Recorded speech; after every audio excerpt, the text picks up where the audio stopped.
What would you do if someone offered you $10 million to have their baby? Before you judge Scarlett's choice, let me tell you how desperate her situation really was. Scarlett Winters stared at the eviction notice with trembling hands, the red letters blurring through her tears. 72 hours. That's all the time she had left before losing the only home her younger brother Kai had ever known. The medical bills from their mother's cancer treatment had drained every penny, and now, 6 months after losing her, they were losing everything else too. At 24, Scarlett had already sacrificed her college dreams, her social life and her future to keep their family afloat. She worked 3 jobs, morning shifts at a diner, afternoon cleaning offices and evening tutoring, but it still wasn't enough. The debt collectors called hourly, their voices growing more threatening each time. "Scar, what's wrong?" Kai's voice startled her from the doorway. At 16, her brother was already taller than her, but his concerned expression made him look like the frightened little boy she'd been protecting since their father walked out years ago. "Nothing, kiddo. Just some paperwork." She quickly folded the notice, forcing a smile that felt like glass cutting her face. "Have you finished your homework?" But Kai wasn't fooled. He'd seen too much heartbreak in this house. "We're gonna lose it, aren't we? The house." Before Scarlett could lie again, her phone buzzed. An unknown number. Another debt collector, probably. But when she answered, the voice on the other end would change everything. "Miss Winters? This is Victoria Kane, personal assistant to Caspian Blackthorne. Mr. Blackthorne has a business proposition for you. Are you available to meet tomorrow at 2 p.m.? Caspian Blackthorne. Everyone in the city knew that name. The billionaire tech mogul who'd built an empire before 30. But why would he want to meet a broke waitress like her? What kind of proposition?" "Mr. Blackthorne will explain everything in person.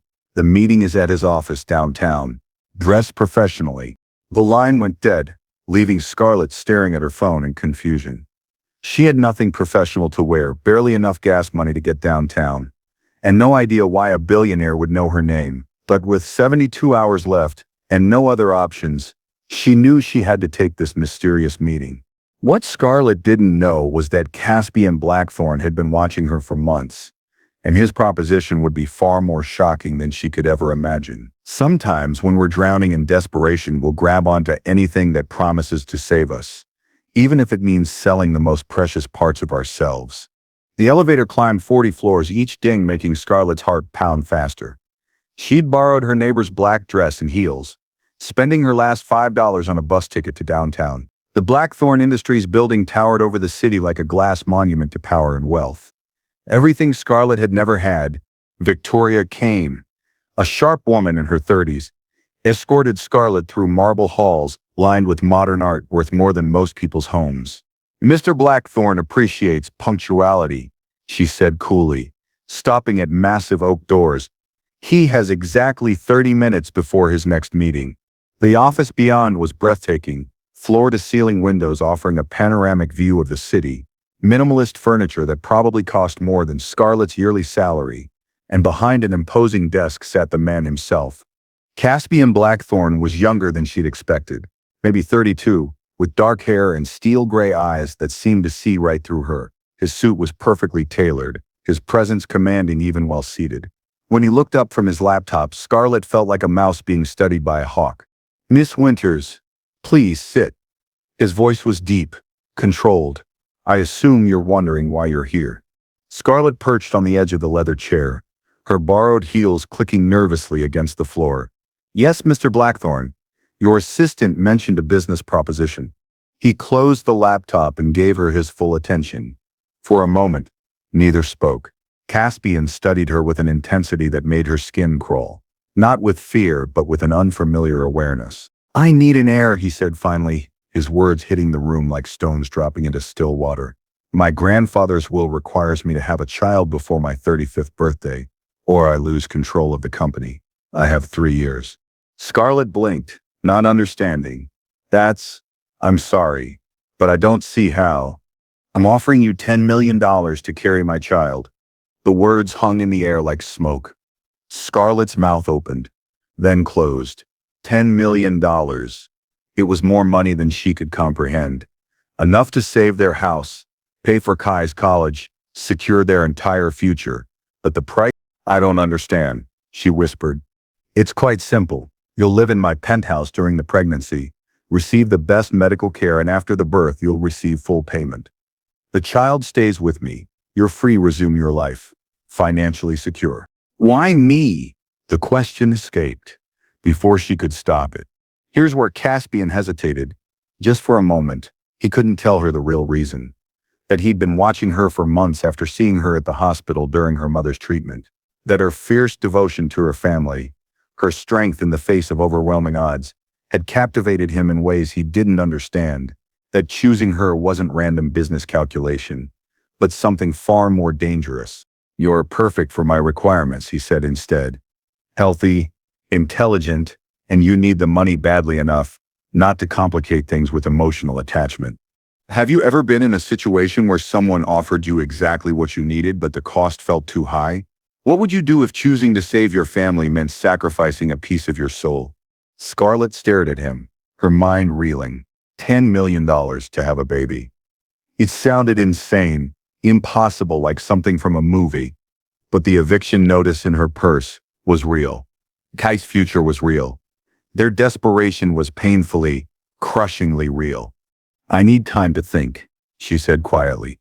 You have 48 hours, Caspian replied, sliding a business card across the desk. Call Victoria with your decision. Scarlett took the card with shaking fingers. As she stood to leave, Caspian's voice stopped her. Miss Winters. She turned back. I should mention, this arrangement would require absolute discretion. No one can know about our agreement. To the world, we would need to appear as a couple who whole in love and decided to have a child together. The implication hit her like a physical blow. Not only would she have to carry his child, but she'd have to pretend to love him, live with him, act the part of a devoted girlfriend, then mother, then, what? A woman who gave up her child for money? That night, Scarlett sat on her childhood bed, staring at the business card. Downstairs, she could hear Kai doing homework at the kitchen table, probably by candlelight since they'd been rationing electricity. The eviction notice lay next to the card, two pieces of paper that held her entire future. She thought about her mother's last words, take care of each other. That's what family does. At 2 a.m., she made her decision. The next morning, she called Victoria Kane. I'll do it. Excellent. Mr. Blackthorne would like you to come in this afternoon to sign the contract and discuss arrangements. But when Scarlett arrived at the office, she found Caspian pacing behind his desk, agitation crackling in the air around him like electricity. There's been a complication, he said without preamble. Scarlett's heart sank. Had he changed his mind? Found someone else? My grandfather isn't dead. The words made no sense. I'm sorry. My grandfather, the will I mentioned, it doesn't exist. He's very much alive, and he's just announced he's coming to dinner next week to meet my girlfriend. Caspian ran a hand through his hair, his perfect composure cracking. He's been pressuring me to settle down, get married, give him great-grandchildren. I may have led him to believe I was already in a serious relationship. Scarlett stared at him. You lied to me. I simplified the situation. You lied, she repeated, anger flaring. About the will, about needing an heir. What's this really about? For the first time since she'd met him, Caspian looked vulnerable. He moved to the window, his back to her. I've never wanted a family, never saw the point, but my grandfather, he's the only family I have left.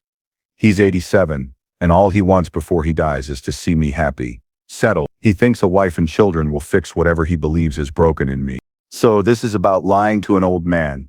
Caspian turned, his gray eyes meeting hers. This is about giving him peace before he dies. The money is still real, Scarlett. $10 million for playing the part of my loving girlfriend, getting pregnant and giving birth to our child. After that, you can disappear with the money, and I'll raise the child alone. The room fell silent, except for the hum of air conditioning. Scarlett realized she was trapped between two lies now. The one she'd tell Caspian's grandfather about love, and the one she'd tell herself about why she was doing this. But $10 million was still $10 million. Sometimes we discover that the people asking us to make impossible choices aren't telling us the whole truth. The question is, does learning their real motivation make our decision easier or harder? The penthouse was a temple to wealth and solitude. Scarlett stood in the marble foyer, her single suitcase looking pitiful against the backdrop of crystal chandeliers and imported artwork. Floor-to-ceiling windows revealed the city sprawling beneath them, twinkling lights that looked like fallen stars. "Your room is down the hall," Caspian said, his tone businesslike. He wore jeans and a black sweater, and somehow looked more intimidating than he had in his suit. This was his Menon, his castle in the sky, and she was the intruder he'd invited in. The bedroom was larger than the entire downstairs of her childhood home.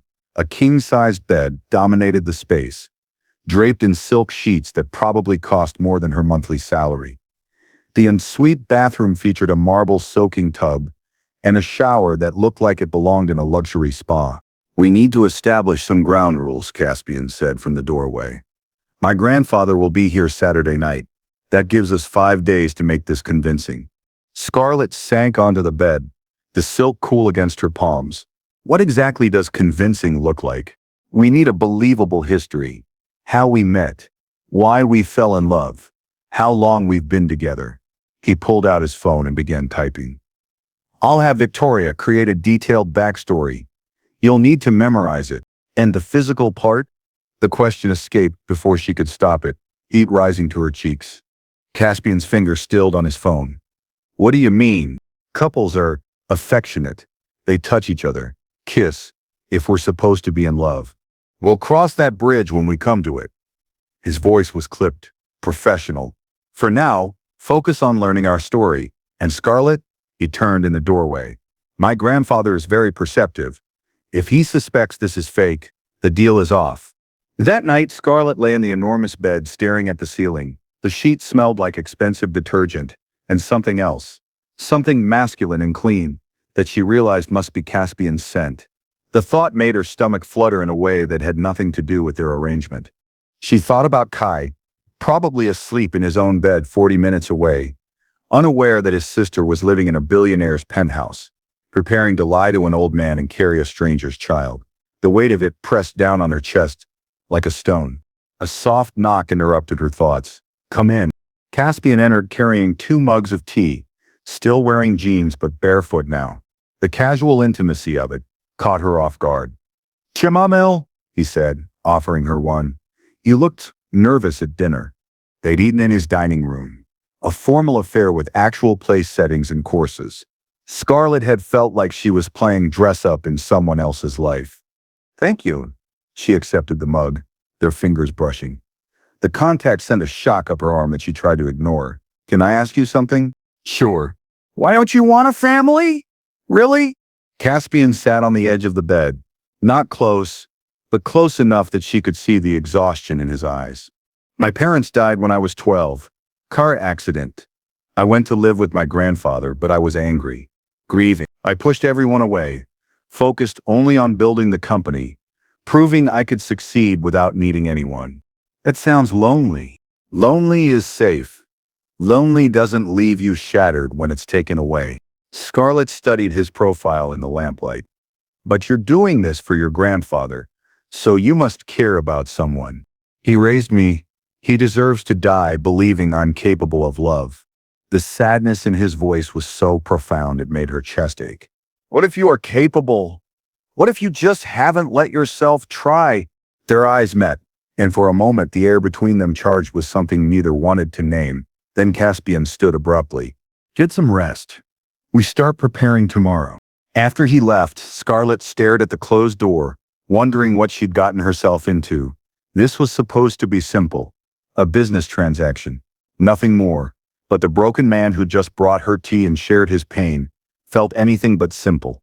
Have you ever noticed how the most dangerous agreements aren't the ones that ask for your body or your time, but the ones that quietly demand pieces of your heart? "Tell me how we met," Caspian said over breakfast, his tone like a teacher quizzing a student. Scarlett glanced down at the index cards. Victoria had prepared. 6 months ago, I was waitressing at Romano's downtown. You came in late one night after a board meeting, ordered coffee and asked to sit in my section, even though it was almost closing time. Why? She flipped to the next card. Because I was the only waitress who didn't recognize you. You said I treated you like a normal person instead of a walking bank account. And I asked you out. 3 weeks later, after coming to the restaurant every Tuesday night and ordering the same thing. Black coffee and tiramisu. Scarlett looked up from the cards. Did Victoria make this up, or did he actually go to Romano's? Caspian's jaw tightened, almost imperceptibly. Does it matter? But something in his expression made her wonder. Had he been watching her even then? The thought should have been creepy, but instead it sent an unexpected thrill through her chest. They spent the morning rehearsing their story, sitting across from each other at his dining table like actors preparing for roles. By lunch, Scarlett could recite their fictional relationship timeline without the cards. Now the physical chemistry, Caspian said, pushing back from the table. What do you mean? We need to be comfortable touching each other. My grandfather will expect casual intimacy. Hand-holding, sitting close, maybe a kiss or two. Scarlett's pulse quickened. Okay. He moved around the table to her chair, extending his hand. Stand up. She took his hand, surprised by how warm and steady it was. He pulled her to her feet, close enough that she had to tilt her head back to meet his eyes. We'll start simple, he said, his voice lower than before. Hold my hand like you mean it. Their fingers intertwined, and Scarlett was shocked by how natural it felt. His hand was larger than hers, calloused in places that suggested he did more than sit behind a desk all day. Good. Now put your other hand on my chest. She hesitated, then pressed her palm against his sweater. Beneath the soft wool, she could feel his heartbeat, fast, like hers. His breath caught slightly at the contact. Like this, she whispered. Perfect. But his voice sounded strained. Now I'm going to put my arm around your waist. His hand settled at the small of her back, pulling her closer. They were so close now she could smell his cologne. Something expensive and masculine that made her head spin. This feels, she started. What? Reals.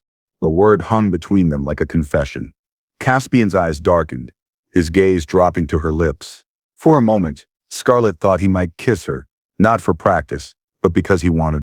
The moment shattered when his phone rang. I should take this, he said, stepping back so quickly. She almost lost her balance. But as he answered the call, moving toward his office, Scarlett caught him glancing back at her. And in that glance, she saw something that made her stomach flutter with dangerous possibility. This was supposed to be pretend. A performance for a grandfather's benefit, nothing more. So why did being in Caspian's arms feel like the most honest thing she'd done in years? That afternoon, while Caspian worked, Scarlett explored the penthouse. She found his study, walls lined with books on business and technology, a desk that looked like mission control for a spacecraft. But tucked between quarterly reports was something unexpected. A framed photo of a young Caspian with an elderly man, both grinning at the camera. That was taken last Christmas. Caspian's voice came from behind her. She turned, startled. He looks happy. Your grandfather. He is. He thinks I'm finally getting my life together. Caspian moved to stand beside her, studying the photo. He used to tell me that success without someone to share it with. Is this elaborate loneliness. Sounds like a wise man. Too wise, maybe. He sees through people, reads them like books. If he suspects we're lying, we won't let him suspect. Scarlett turned to face him. I'm a good actress, Caspian. I've been pretending my life wasn't falling apart for months. I can pretend to love you for one dinner. But even as she said it, she wondered if it would be pretending at all. Saturday evening arrived with the weight of Judgment Day. Scarlett had spent 3 hours getting ready, a process that included Victoria arriving with a stylist, makeup artist, and a dress that cost more than Scarlett had made in the past 6 months. The midnight blue silk clung to her curves like water, and the stylist had tamed her unruly hair into elegant waves. When she looked in the mirror, she barely recognized herself. You look? Caspian's voice faltered when she emerged from her room. He stood in the living room wearing a charcoal suit that made his gray eyes look like storm clouds. His dark hair perfectly styled. You look beautiful. Heat rose to her cheeks. Thank you. You clean up pretty well yourself. They stood there for a moment, taking each other in. Before the elevator chimed, Caspian's entire demeanor shifted, his shoulders squaring as if preparing for battle. Remember, he said quietly, taking her hand, his name is Theodore, but he prefers Teddy. He'll ask you questions. Lots of them. He's curious about everyone and everything. The elevator doors opened, and Scarlett's breath caught. Theodore Blackthorne was not the frail old man she'd expected. Though clearly in his 80s, he moved with purpose and energy, his blue eyes bright with intelligence. He was tall like his grandson, with silver hair and a smile that transformed his entire face. Caspian, my boy. He embraced his grandson warmly before turning expectant eyes to Scarlett. Grandfather, this is Scarlett Winters. Caspian's arms slipped around her waist, pulling her close. Scarlett, my grandfather, Teddy Blackthorne. Mr. Blackthorne, it's such a pleasure to meet you. Scarlett extended her hand, but Teddy waved it away and pulled her into a gentle hug. None of that formal nonsense. Call me Teddy. He held her at arm's length, studying her face with keen eyes. My goodness, Caspian wasn't exaggerating. You are absolutely lovely. Throughout dinner, Teddy proved to be everything Caspian had warned her about, and more. He asked about her family, her work, her dreams for the future. But his questions weren't intrusive. They were genuinely interested, as if he truly wanted to know the woman his grandson had chosen. So you're a waitress at Romano's? Teddy said over the main course. That's where you two met, correct? Yes, sir. Teddy, she corrected, earning a warm smile. Caspian was my most unusual customer. He'd come in every Tuesday, always ordered the same thing, always left a ridiculously generous tip. Did he now? Teddy's eyes twinkled with amusement. And what finally convinced you to say yes to a date? Scarlett glanced at Caspian, who was watching her with an expression she couldn't read. He was patient, she said softly. He never pressured me, never made me feel like I owed him anything because of his tips. He just waited, like he knew I was worth waiting for. Something flickered in Caspian's eyes. Surprise, maybe, or something deeper. His hand found hers on the table, squeezing gently. That sounds like my grandson, Teddy said with satisfaction. He's always been deliberate about the things that matter to him. As the evening progressed, Scarlett found herself relaxing. Teddy was charming and funny, sharing stories about Caspian's childhood that made her laugh and made Caspian groan with embarrassment. He'd built a fort in his bedroom when he was 13, Teddy revealed, ignoring Caspian's protests. Completely took apart his bed frame and dresser to do it. When I asked why, he said he was practicing architecture. It was structural engineering, Caspian muttered, but his eyes were soft with memory. And now look at him, building empires instead of forts. After dinner, they moved to the living room for coffee. Scarlett found herself curled against Caspian's side on the sofa, his arm around her shoulders, and was surprised by how natural it felt. When Teddy asked about their future plans, Caspian's hand began tracing gentle patterns on her arm. We're taking things one day at a time, Caspian said, but I've never been happier. The sincerity in his voice made Scarlett's heart skip. Was he that good an actor, or was there truth buried in his words? I can see that, Teddy said quietly. You look at her the way your father looked at your mother. The room fell silent. Caspian's hand stilled on her arm, his body tensing beside her. Scarlett felt the weight of unspoken grief, of a love story that had ended too soon.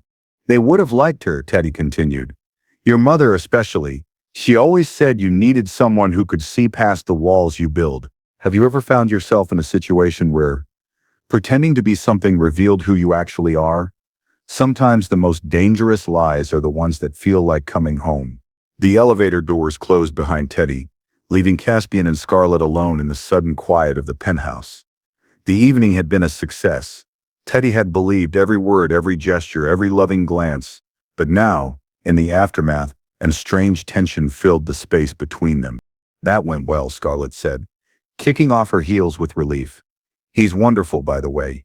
Your grandfather, he liked you. Caspian loosened his tie, watching as she padded barefoot across the marble floor. More than I expected. Something in his tone made her pause.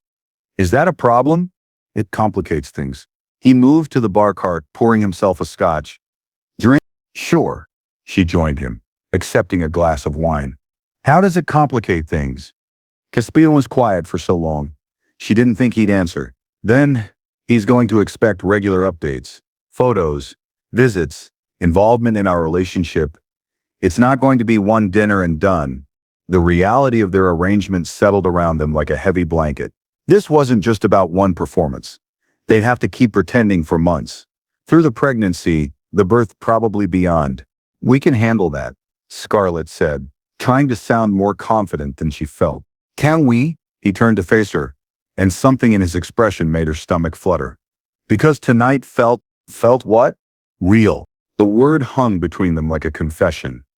Scarlett's pulse quickened as she remembered the weight of his arm around her, the way his thumb had traced circles on her skin, the moment when his eyes had met hers and she'd forgotten they were acting.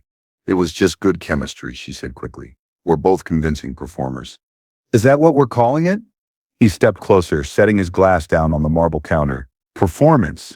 What else would we call it? But even as she asked, she knew the answer. The electricity between them hadn't been fake. The way her heart had raced when he'd pulled her close. The way his breathing had changed when she'd put her hand on his chest. That had been real. Dangerously, terrifyingly real. We should keep some distance, she said, even as her body betrayed her by swaying closer to his. This is a business arrangement. We can't let it get complicated. Too late for that. His voice was rough, honest. From the moment you walked into my office, this was never going to be simple. Caspian. I know we shouldn't. I know it's not part of our deal. But standing there tonight, holding your hand, listening to you talk about why you chose me, he ran a hand through his hair, destroying the perfect styling.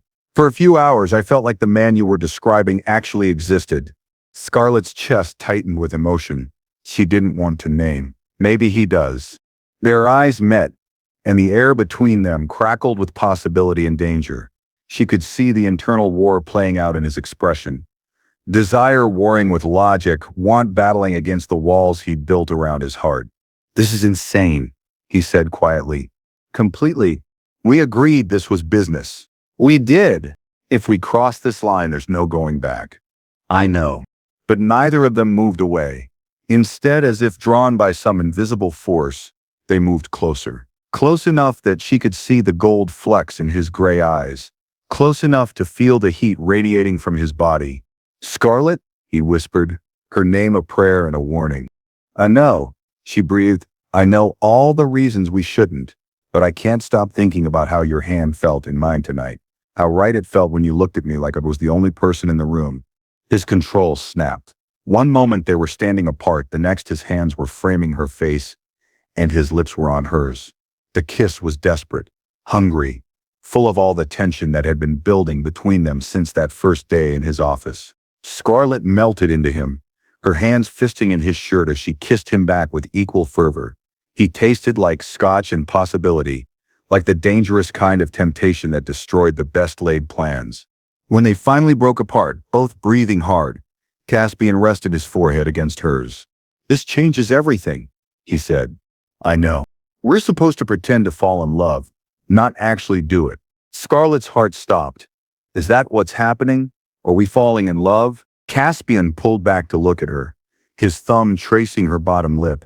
I don't know, I've never felt anything like this before. Neither had she. This wasn't the gentle affection she'd felt for her high school boyfriend, or the casual attraction she'd experienced with the few men she'd dated. This was something altogether more dangerous.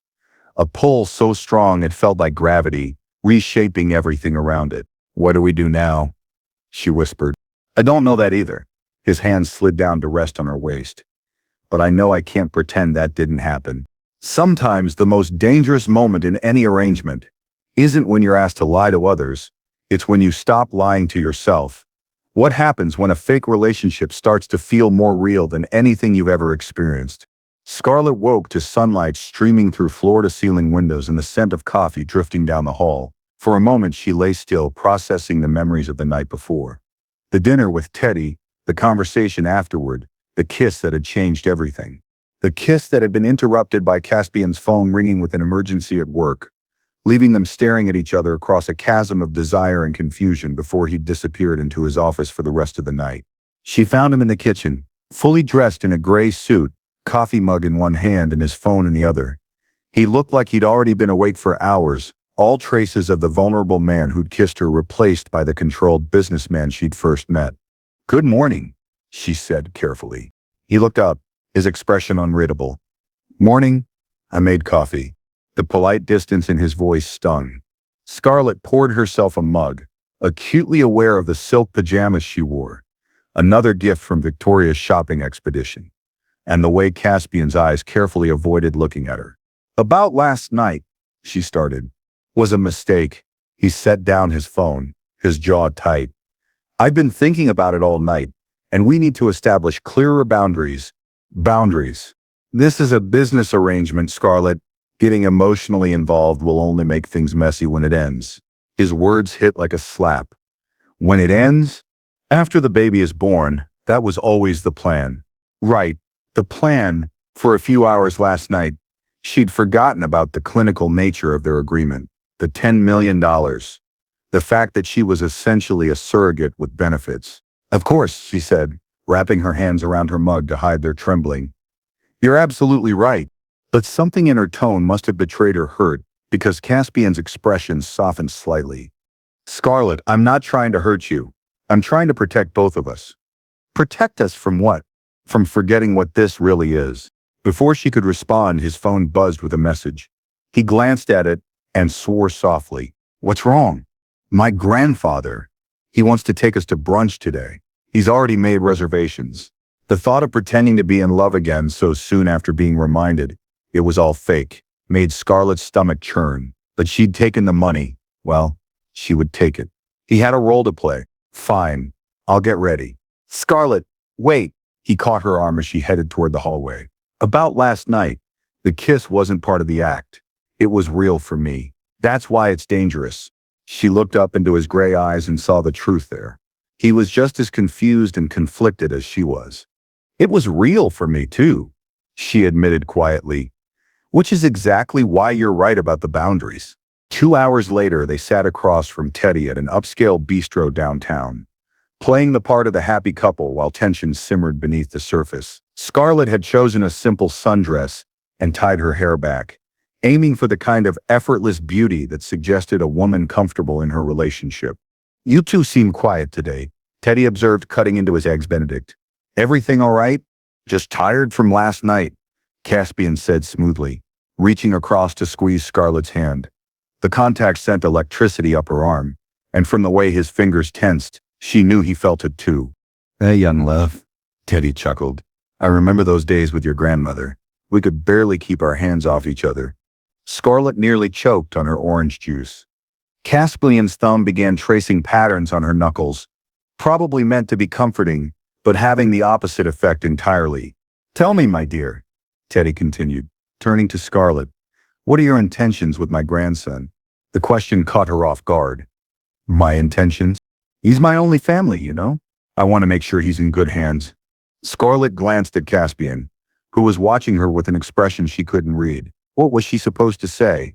That she intended to carry his baby for money and then disappear? That their entire relationship was an elaborate lie designed to give an old man peace of mind?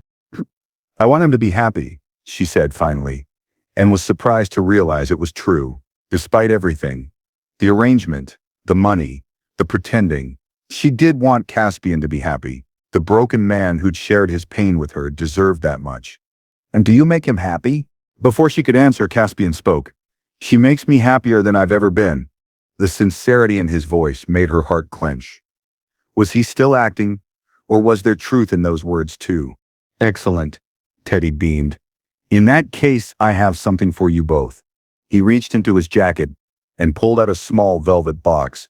Scarlett's heart stopped. This was your grandmother's ring, he said to Caspian.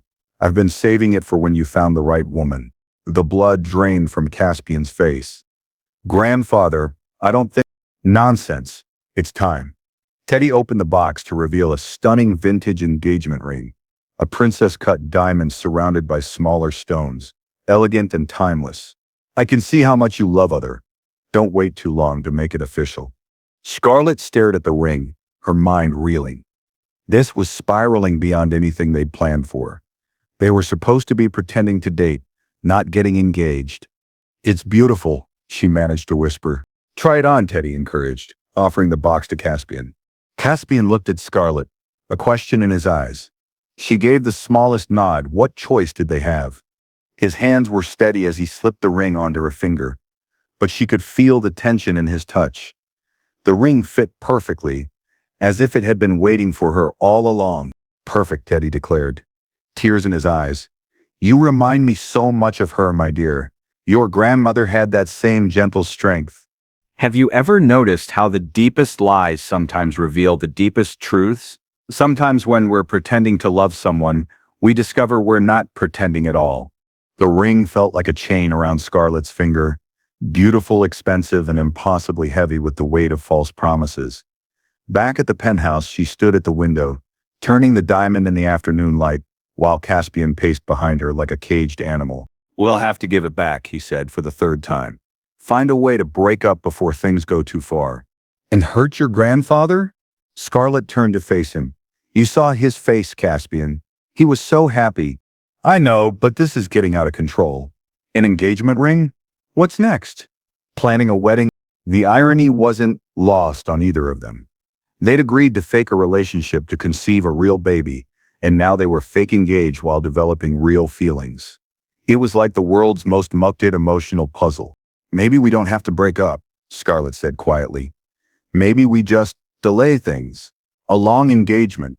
By the time the baby comes, we can say we realized we wanted into things. Caspian stopped pacing. You want to keep wearing his grandmother's ring? Keep lying to him for months? I want to keep him from being hurt, don't you? Of course he did. The anguish in his eyes told her everything. This was tearing him apart. The lies, the pretending, the way their fake relationship kept bumping up against real emotions. There's something else, he said heavily. Victoria called while you were changing. The fertility specialist wants to meet with us tomorrow. Scarlett's stomach dropped. With everything that had happened, the dinner, the kiss, the ring, she'd almost forgotten about the clinical reason they were together. The baby they were supposed to create. Tomorrow? He wants to discuss timing, procedures, what to expect. Caspian's voice was carefully neutral. Are you ready for that? Was anyone ever ready to discuss the mechanics of creating a child with someone they were falling for but couldn't have? I guess I have to be. That evening, they had dinner in uncomfortable silence, both lost in thought. The ring caught the light every time Scarlett reached for her wine glass. A constant reminder of the elaborate fiction they were weaving. Can I ask you something? She said finally. Sure. Do you ever think about what would happen if this was real? If we actually were a couple who'd fallen in love and wanted to have a baby together? Caspian's fork paused halfway to his mouth. That's a dangerous question. Why? Because I have thought about it. He set down his fork, meeting her eyes, more than I should. And every time I do, I remember that it's not real, and it can't be real, and thinking about it will only make this harder than it already is. Why can't it be real? The question hung in the air like a challenge. Caspian was quiet for so long she didn't think he'd answer. Because I don't know how to love someone without destroying it, he said finally. I told you, everyone I've ever cared about gets taken away. My parents, every relationship I've ever tried to have. I'm better at business deals than I am at love. This started as a business deal. Exactly. And look how complicated it's gotten. Scarlett reached across the table, covering his hand with hers. The engagement ring clinked softly against his wedding ring finger. Empty, she noticed. What if complicated isn't bad? What if it just means it matters? For a moment, she saw hope flicker in his eyes. Then his walls slammed back up. We can't, Scarlett. After the baby is born, you'll take your money and start a new life. I'll raise the child alone, like we agreed. That's the only way this works. She wanted to argue, wanted to point out that nothing about their arrangement was working the way they'd planned, but the pain in his voice stopped her. He wasn't just protecting himself, he was protecting her too, from the man who believed he was too broken to love properly. Okay, she said quietly, pulling her hand back. But for what it's worth, I think you're wrong about yourself. What do you mean? The way you are with your grandfather, the way you've taken care of me since I've been here, the way you worry about hurting people even when you're trying to protect yourself. She shut his eyes steadily. That's not a man who doesn't know how to love. That's a man who loves so deeply he's terrified of losing it. The words hit their mark. She could see it in the way his breath caught, the way his hands tightened into fists on the table. Don't, he said roughly. Don't make me into someone I'm not. I'm not making you into anything. I'm seeing who you already are. Before he could respond, she stood up, carrying her plate to the kitchen. As she passed his chair, she paused, her hand hovering over his shoulder. She wanted to touch him, to offer comfort, but the tension radiating from his body warned her away. "The appointment is at 10 tomorrow," he said without looking up. "Victoria will drive us." "All right." She left him sitting at the table, staring out at the city lights. But as she got ready for bed, she could hear him on the phone with someone, his voice low and urgent. She caught fragments through the walls. "Can't do this." And "getting too complicated." And finally, "I think I'm falling in love with her." The words hit her like a physical blow. She pressed her back against the bedroom door, heart pounding. He was falling in love with her, despite all his walls and warnings and attempts at distance.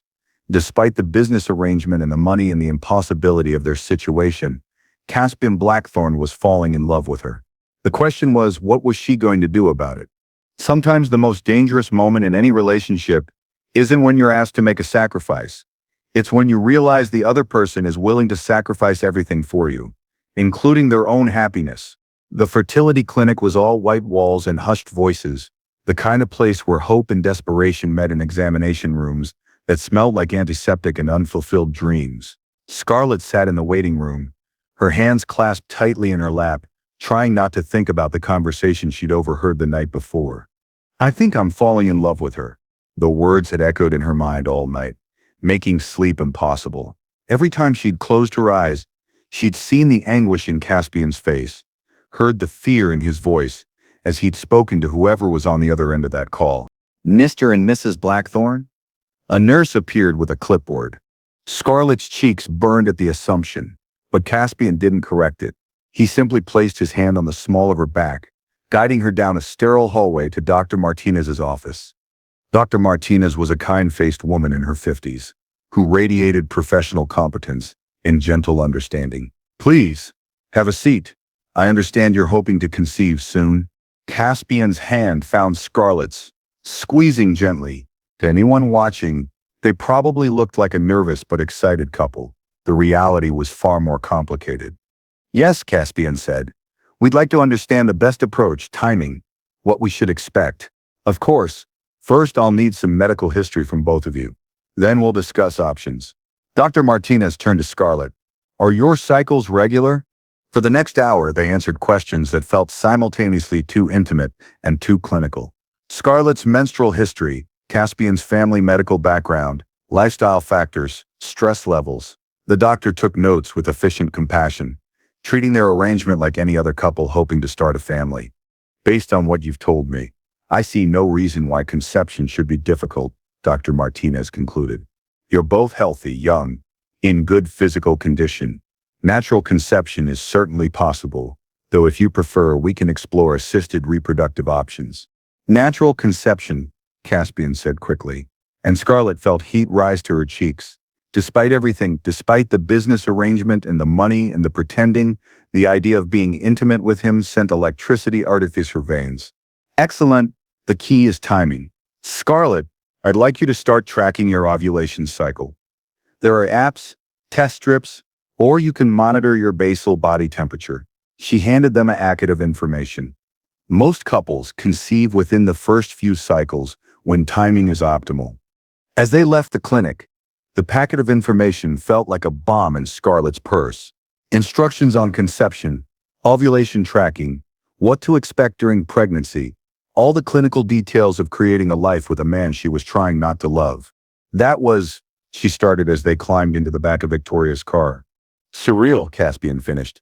"Like we're actual people planning to have a baby together. Aren't we?" He looked at her, something unreadable in his expression. "I suppose we are." The drive back to the penthouse was quiet, both lost in thought.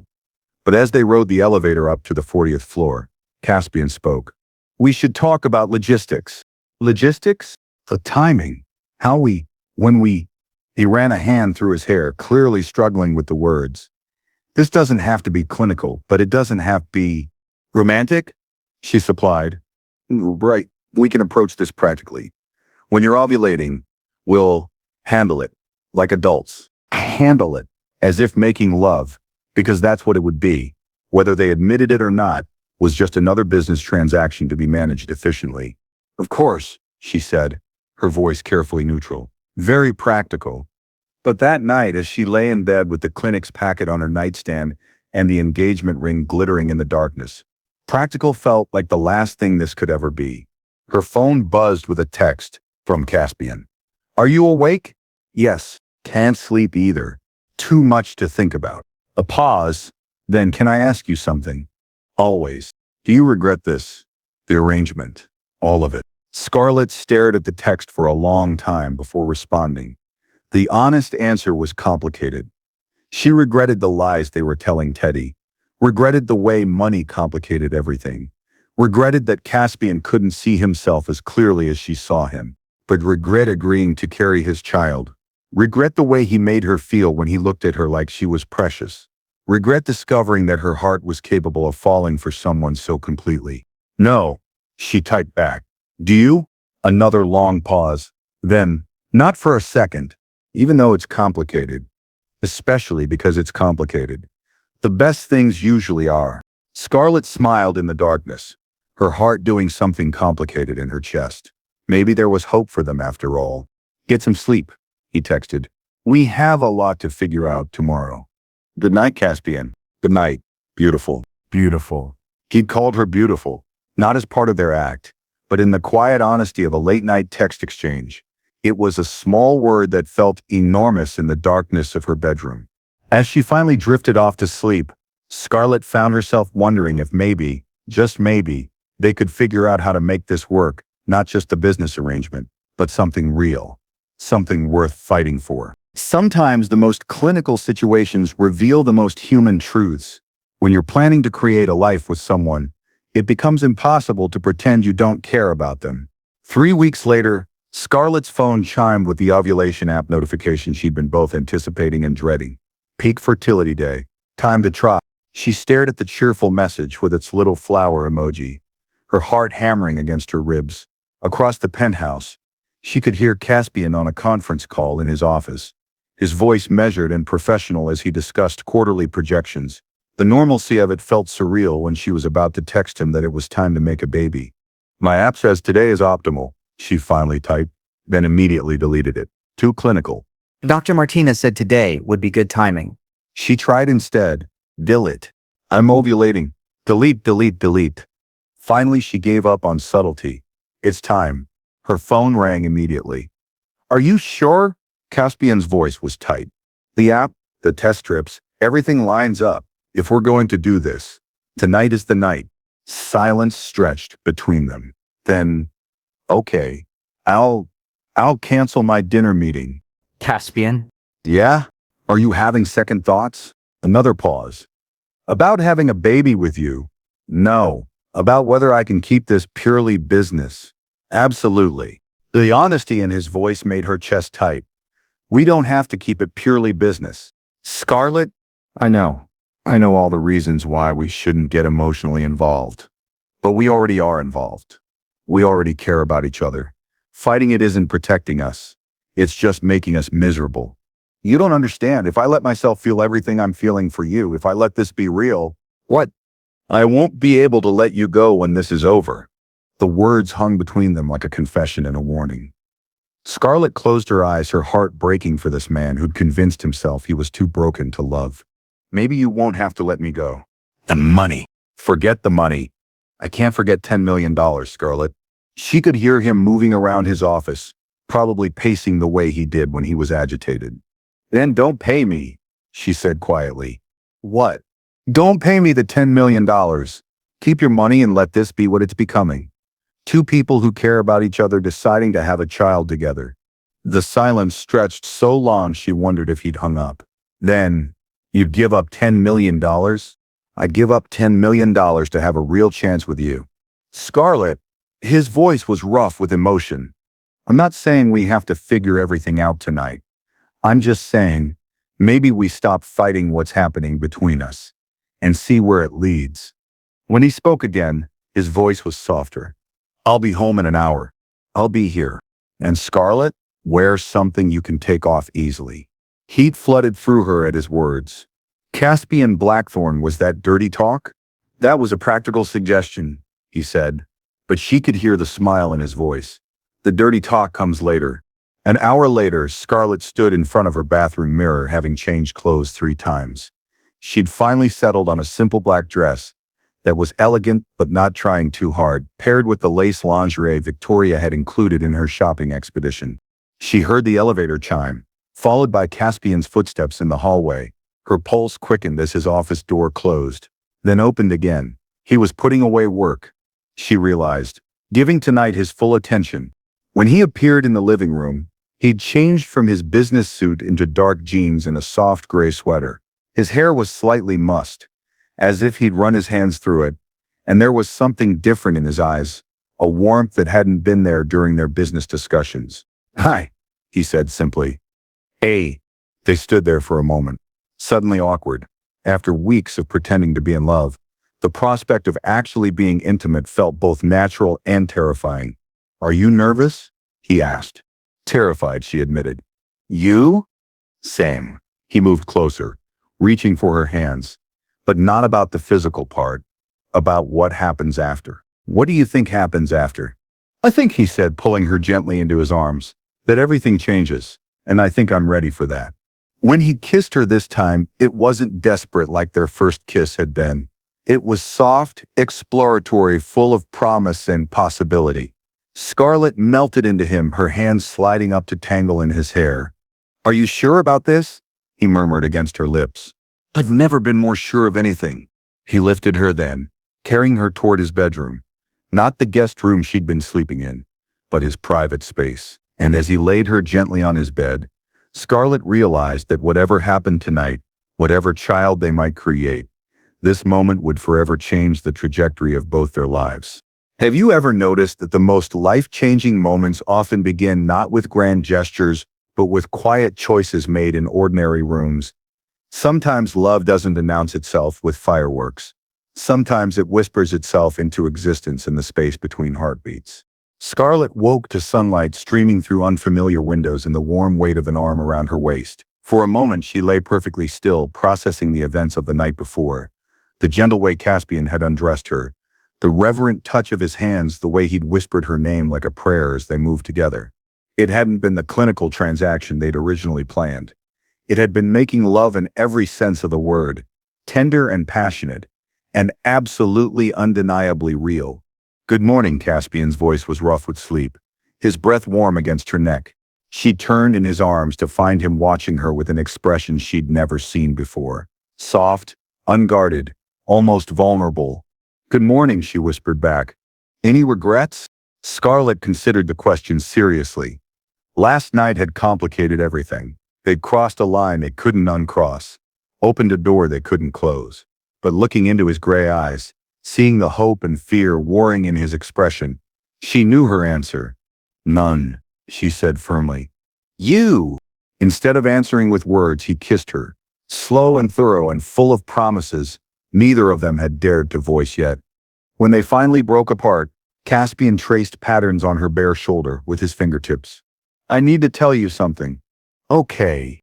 Last night wasn't just about making a baby. It hasn't been just about that for a long time. "I know." "Do you?" "Because I need you to understand, I'm falling in love with you, Scarlett.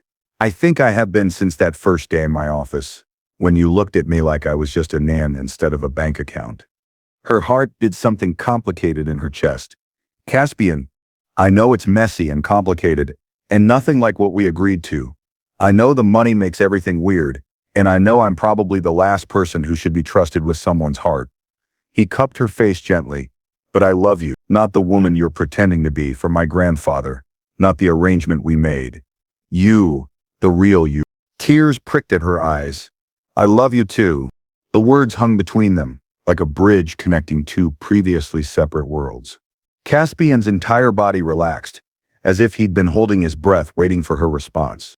"So what do we do now?" he asked. Before she could answer, her phone buzzed on the nightstand. Then again, and again. "Popular this morning," Caspian murmured, reaching for it. But when he handed her the phone, his expression had changed. The caller ID showed Kai's name and he'd left 3 voicemails and sent a dozen texts. "Something's wrong," Scarlett said, sitting up and pulling the sheet around herself.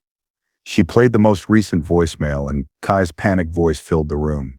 "Scarlett, where are you? The bank called. They said someone paid off the mortgage, paid off all our debts.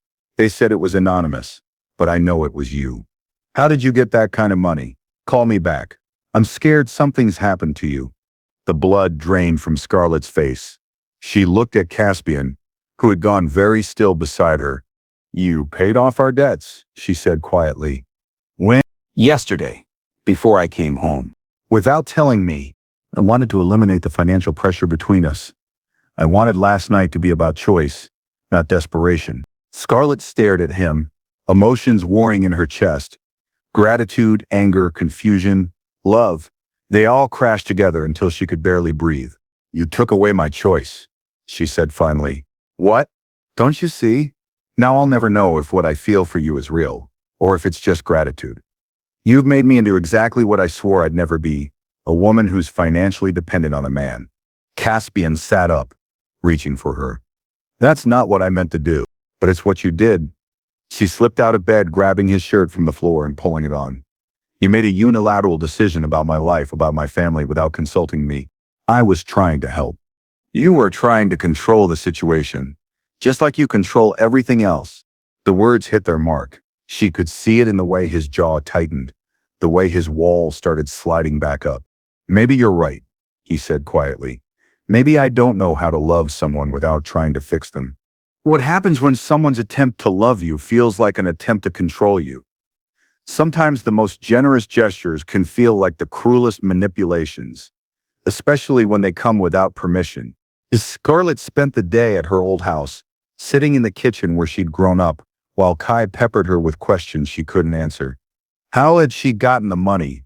Where was she living? Why did she look different? Happier but also sadder, if that made sense. You're scaring me, Kai said finally, sitting across from her at the scarred wooden table where they'd shared thousands of meals. You disappear for weeks, then suddenly our debts are paid off and you show up looking like you've been living in a magazine. What's going on? Scarlett studied her younger brother's face, so much like their mother's, but with their father's stubborn jaw. At 16, he was old enough to handle some truth. But how much? I'm in a relationship, she said carefully. With someone who has money. How much money? Enough to help us. Kai's eyes narrowed. What kind of relationship requires you to disappear and not tell your own brother where you're living? Before she could answer, her phone rang. Caspian's name on the screen made her heart skip, but she declined the call. Was that him? Kai asked. Yes. Are you avoiding him? It's complicated. Complicated. How? Scarlett, you're my only family. If some rich guy is taking advantage of you, he's not taking advantage of me. The words came out more defensive than she'd intended. It's not like that. Then what is it like? How could she explain that she'd agreed to have a baby for money, then fallen in love with the man who'd hired her, that he'd paid off their debts to free her from financial pressure, but in doing so had made her question everything she felt for him? It's like loving someone who thinks love means control, she said finally. Kai reached across the table, covering her hand with his. Do you love him? Yes. Does he love you? He says he does. Then maybe the rest is just details you can work out. Out of the mouths of babes. Scarlett squeezed her brother's hand, marveling at his simple wisdom. Her phone buzzed with a text from Caspian. Can we talk? Then another. I'm sorry. You're right. I should have asked you first. And another. I'm outside if you're ready to see me. Scarlett looked out the kitchen window to see a sleek black car parked across the street. Even from a distance, she could see Caspian's silhouette in the driver's seat. He's here, she told Kai. Go talk to him. What if I say the wrong thing? What if you say the right thing? Scarlett found Caspian leaning against his car, hands shoved deep in his pockets, looking more unsure of himself than she'd ever seen him. He'd changed from his usual business attire into jeans and a simple black sweater, as if he was trying to be less intimidating. Hi, he said when she approached. Hi. I brought you something. He reached into the car and pulled out a manila envelope. Ownership papers for your house. It's in your name now, free and clear. Scarlett stared at the envelope. Caspian. I know what you're going to say. That I'm trying to control you again, trying to fix everything with money, but this isn't about control, it's about giving you choices. I don't understand. The house is yours. The debts are paid. You don't need my money anymore, which means whatever you feel for me, whatever we build together, will be real. He met her eyes steadily. I'm not asking you to come back because you have to. I'm asking you to come back because you want to. Scarlett felt tears prick at her eyes. And if I don't come back, then you don't. The house is still yours. You're still free. But Scarlett, his voice broke slightly. I hope you come back because I love you and I want to learn how to love you better without the control, without trying to fix everything. Just love you. Behind her, she could feel Kai watching from the kitchen window. In front of her stood a man who was offering her everything she'd never dared to dream of. Security, freedom, love, while asking for nothing in return except the chance to prove he could be worthy of her trust. I'm scared, she whispered. So am I. Terrified, actually. What if we mess this up? Then we figure out how to fix it. Together. Scarlett looked down at the engagement ring still on her finger. Teddy's grandmother's ring, given in love even if under false pretenses. Then she looked back up at Caspian, seeing past his walls to the man underneath who was brave enough to hand her the power to destroy him. Okay, she said quietly. Okay, I'll come back. But we do this differently. As equals. No more unilateral decisions about my life. As equals, he agreed, and the relief in his voice was palpable. And we tell your grandfather the truth. Caspian's eyes widened. Scarlett, not about the original arrangement, but about us. That we're really together now, really in love. He deserves to know his joy is based on something real. Have you ever noticed that the hardest conversations often begin with the simplest words? Sometimes I'm sorry isn't enough. Sometimes love requires us to hand over our power and trust the other person not to crush us with it. 2 weeks later, Scarlett stood in front of the bathroom mirror staring at the pregnancy test in her trembling hands. 2 pink lines, positive. She and Caspian had been back together for only 2 weeks, working on rebuilding trust and learning how to love each other without the complications of their original arrangement. They'd been careful, tender with each other, taking things slowly. Apparently, biology had other plans. Scarlett? Caspian's voice came from the bedroom. Everything okay in there? She opened the bathroom door, wordlessly holding up the test. Caspian's eyes widened, then softened with an emotion so profound it took her breath away. We're having a baby, he said wonderingly. We're having a baby, she confirmed. He crossed the room in 2 strides, lifting her off her feet and spinning her around. When he set her down, his eyes were bright with unshed tears. I love you, he said, pressing his forehead against hers.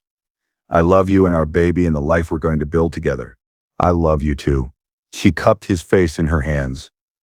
But we need to tell your grandfather the whole truth. Caspian's expression grew serious. Are you sure? I'm sure he's going to be a great grandfather. He deserves to know it's happening for all the right reasons now. That evening, they sat across from Teddy in his study, the pregnancy test between them on his mahogany desk like evidence in a trial. Scarlett had insisted on full disclosure. The original arrangement, how it had evolved, where they stood now. Teddy listened without interruption, his weathered hands folded, his blue eyes moving between them as they took turns explaining. When they finished, silence filled the room like smoke. So, Teddy said finally, you hired my grandson's girlfriend to have your baby. Yes, sir, Caspian said quietly. And you, he turned to Scarlett, agreed to carry a child for money. Yes, sir. And now you're telling me you've fallen in love with each other. Yes, sir, they said in unison. Teddy leaned back in his leather chair, studying them with those sharp blue eyes that missed nothing. Scarlett's heart hammered against her ribs. They'd gambled everything on honesty, and now they waited for judgment. Well, Teddy said, a smile slowly spreading across his face. That's the most ridiculous love story I've ever heard. Sir? Caspian looked confused. Do you think I got to be 87 without learning how to read people? Teddy chuckled. I knew something was off from that first dinner. You were both trying too hard, watching each other too carefully. But I also saw something real underneath the performance. Scarlett felt her cheeks burn. You knew we were lying. I suspected. But I also saw my grandson looking at a woman, like she hung the moon. And I saw that woman looking back at him like he was worth fighting for. So I figured whatever brought you together, love would sort out the rest. You're not angry? Caspian asked. Angry? Boy, I'm delighted. Teddy stood, moving around the desk to embrace them both. You've given me what I've wanted for years. Proof that you're capable of love, someone worthy of loving you back. The details of how it happened are just details. Relief flooded through Scarlett so powerfully she almost collapsed. Thank you for understanding. Thank you for trusting me with the truth. Teddy settled back in his chair, eyes twinkling. Now tell me about this baby. When are you due? As they talked about due dates and doctor's appointments and nursery plans, Scarlett felt the last piece of her anxiety dissolve. This was real now. Their love, their baby, their future. No more pretending, no more contracts, no more walls between them. Just love, messy and complicated and absolutely perfect. Later that night, as they lay in bed with Scarlett's head on Caspian's chest, he traced lazy circles on her bare shoulder. Do you think our baby will ask how we met someday? He murmured. Probably. What will we tell them? The truth. That Mommy saved Daddy from himself, and Daddy gave Mommy the world. Scarlett lifted her head to look at him. That's a pretty fairy tale version of events. All the best love stories sound like fairy tales when you tell them right. She kissed him softly, tasting the promise of their future on his lips. I love our fairy tale. Even the complicated parts. Especially the complicated parts. They make the ending more worth it. Have you ever noticed that the best love stories aren't the ones that start perfectly, but the ones where two broken people decide to heal together? Sometimes the most beautiful relationships are built on foundations of honesty, forgiveness, and the courage to trust again. 1 year later, Scarlett stood at the floor-to-ceiling windows of the penthouse nursery, watching the city wake up while their 3-month-old daughter Luna slept peacefully in her arms. The baby had Caspian's dark hair and Scarlett's green eyes, and a personality that suggested she'd inherited her father's determination and her mother's stubborn streak. She's beautiful, Teddy's voice came from the doorway.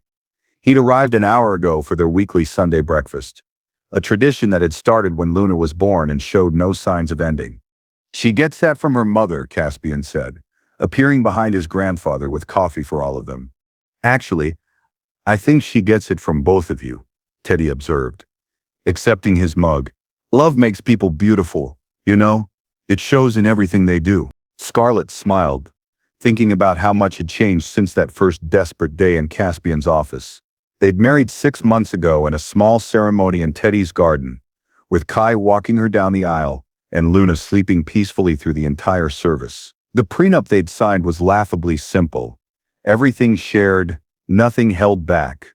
Caspian had stepped back from day-to-day operations of his company, focusing instead on the venture capital firm he'd started to fund women-owned businesses. Scarlett had gone back to school, pursuing a degree in social work with plans to help families in crisis. The $10 million Caspian had originally offered her now sat in a trust fund for Luna, growing quietly while they built their life on love instead of money. Have I mentioned lately that you two are my favorite success story? Teddy asked, settling into the rocking chair they'd bought for him. Only every week, Caspian laughed, wrapping his arms around Scarlett from behind. Well, it's worth repeating. You've given me everything I never dared to hope for. A grandson who knows how to love and be loved. A granddaughter-in-law who makes him better. And a great-granddaughter to spoil rotten. Luna stirred in Scarlett's arms, making the soft mewling sounds that meant she was waking up. Caspian reached for her immediately, and Scarlett marveled at how naturally fatherhood had come to him. The man who'd once believed he was too broken to love was singing lullabies at 3 a.m. and changing diapers with the same focused attention he'd once reserved for board meetings. You know what I learned from all this? Scarlett said as they settled into the comfortable rhythm of their Sunday morning. What's that? Caspian asked, bouncing Luna gently. Sometimes the best things in life start with the worst reasons. If I hadn't been desperate, if you hadn't been lying to your grandfather, if we hadn't been willing to make a deal that seemed impossible, we never would have found each other, Caspian finished. Exactly. The universe has a funny way of giving us what we need, even when we're looking for something completely different. Teddy raised his coffee mug in a toast.